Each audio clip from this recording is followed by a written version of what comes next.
My name is Leslie Williams, and today's date is January 17th, 2012.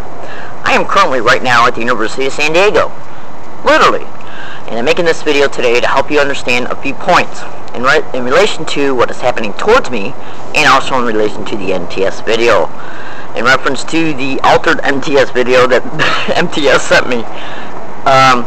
Now, this is going to be somewhat of a tidbit file, and tidbit files are nothing but files that show tidbits, points, flashpoints, in reference to the information concerning what's happening towards me. When you view the MTS video, I want you to look at something very closely and very slowly, and you're going to have to review it at least 3 times to thoroughly see it. When you see me sitting at the end, at the back of the bus before I get up, and that's when I'm assaulted, look at my foot. It's going up and down, up and down, up and down. You can notice it happening at least twice. On previous days before the assault and after the assault, what I do in the morning is I get up in the morning and I make predictions about what might occur towards me along my route. And I make statements in my digital audio recorder that is attached to my clothing with a microphone that is extended up in order for it to hear anything that is happening towards me. Harassment, assault, intimidation, accusations, any type of incident.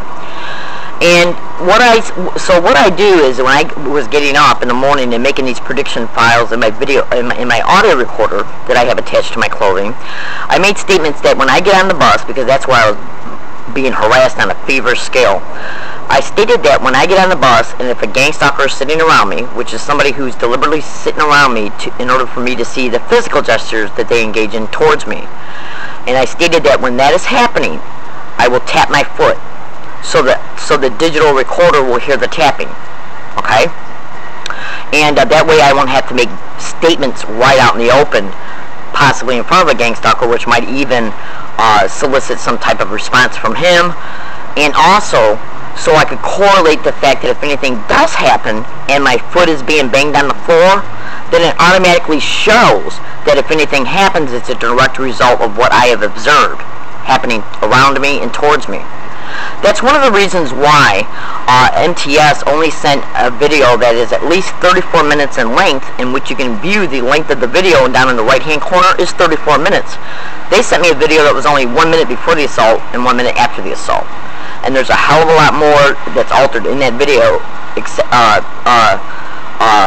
except for what's already shown that's altered, in reference to where the back door is and the mirror that is on the rail next to the back door. The back door is on the wrong side, and the mirror that holds the rail that holds the mirror is on the wrong side, and the mirror is turned around backwards. Okay, they did that so they could situate me and him on the opposite side of the bus. They flipped it and rotated it somehow. But notice my foot is going up and down, up and down, up and down.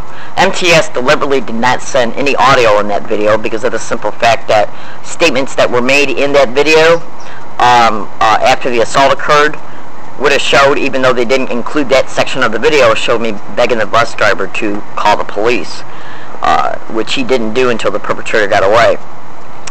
Now, you can clearly see my foot tapping on the ground, okay?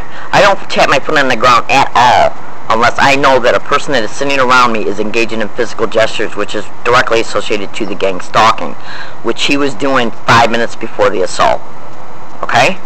5 minutes before the assault. That's why they only sent a video that was 1 minute before. Now you can clearly show that MTS. You can clearly see that MTS was up to something because they sent an altered video in reference to the structure of the bus. And I'm going to tell you something right now. Even though they sent me a video that's only about 2 minutes long, it clearly shows that the bus was the bus environment, the structure of the bus was altered, which means there was intent to do this, and the intention was for a reason.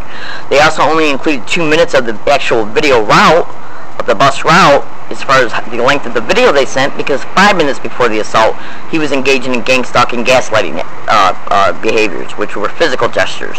Yeah, against me. So this is the reason why MTS only sent me a video that was 2 minutes long in length, 1 minute before the assault, 1 minute after. Why would I be tapping my foot like I was? Also, because I do that, and sometimes I'll whistle, because I also make statements in my audio recorder that if something's going on around me, that I'll either whistle or tap my foot. These are the things that I was doing before it occurred, the assault. Okay? And they did not want it. I wasn't listening in that day, but I guarantee you this: the audio of the day of the assault, clearly, you can clearly hear me tapping my foot. Okay. Let's see what else. I lost my train of thought. Okay. Before I got on the bus, see, MTS rerouted me to a second bus stop on that day, so I would get on the bus and he could get on it down the road. When I had to get off the first bus, in which I already knew that it was a setup, because I got on the right bus and he tried to claim I got on the wrong bus. I already knew it because I looked at the sign that there's an electric sign on buses that shows what bus route it is. I know what I saw, flat out, or I wouldn't have got on the bus.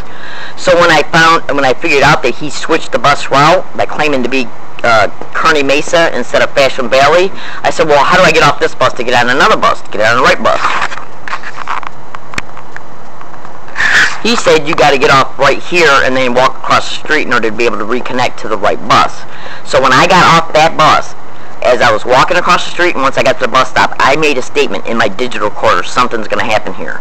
The bus then pulled up about 2 minutes later. I got on the bus, and I was on the bus for about anywhere between 5 and 7 minutes, and then he got on the bus.